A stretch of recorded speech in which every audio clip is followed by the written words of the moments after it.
Strong acids are acids that, when we put them in water, essentially dissociate completely.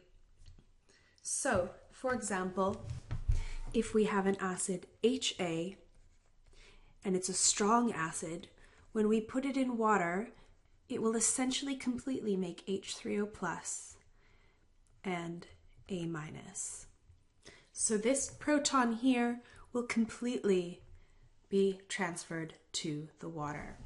Some examples of strong acids are hydrogen chloride, hydrogen bromide, and hydrogen iodide. Importantly, note that hydrogen fluoride is not a strong acid like the other halogens are. We also have HClO4, HNO3, and H2SO4, sulfuric acid. So let's take a look at an example of how you would solve a question about a strong acid. Let's say that you were asked for the pH when 10 milliliters of 2 molar HNO3 are diluted in 90 milliliters of water. The first step here is to recognize that HNO3 is a strong acid. So we want to write out our reaction, which is that HNO3 in water, it's a strong acid, so we don't draw equilibrium errors. We can say that it goes completely to H3O plus and NO3 minus. Now we want to see what the change is. So we draw out what we call a Rice table. So we have R for reaction, I for initial, C for change, and E for the concentrations at equilibrium.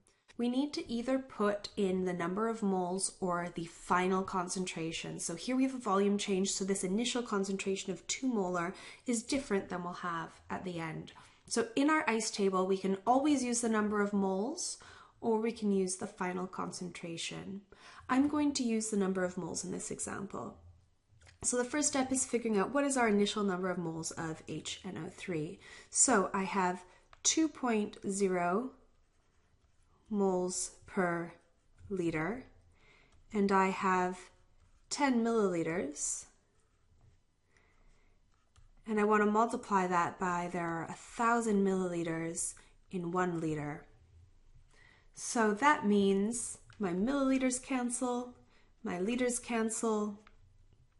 I'm going to cancel out one of these zeros, and so I have 2 over 100, which is 0.02 moles of HNO3. So in my initial here, I'm going to write 0.02 moles.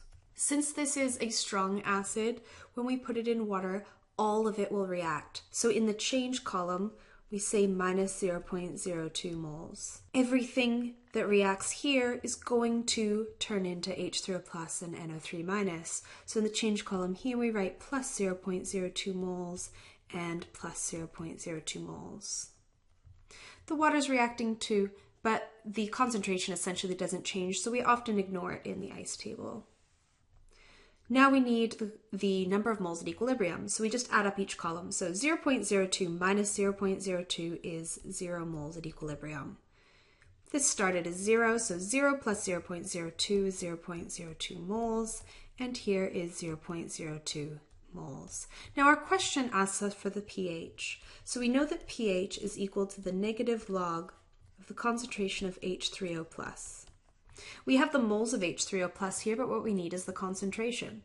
So the concentration of H3O plus is equal to the moles N over the volume, the total volume. So here we know the number of moles is equal to 0.02. And our total volume is 90 milliliters plus our 10 milliliters that we've added. So in total we have 100 milliliters. Now we want our concentration to be in moles per liter. So I'm just going to convert this by multiplying by 1,000 milliliters in 1 liter. So that means that we have 0.2 molar concentration of H3O plus. So here we have, this is equal to the negative log of 0.2 molar, and if we plug that into our calculator, we find that our pH is 0.69897. Everything in the question was given to 2 significant figures, so only significant figures after the decimal place are significant in pH, so this is equal to 0.70. So our pH is 0.70.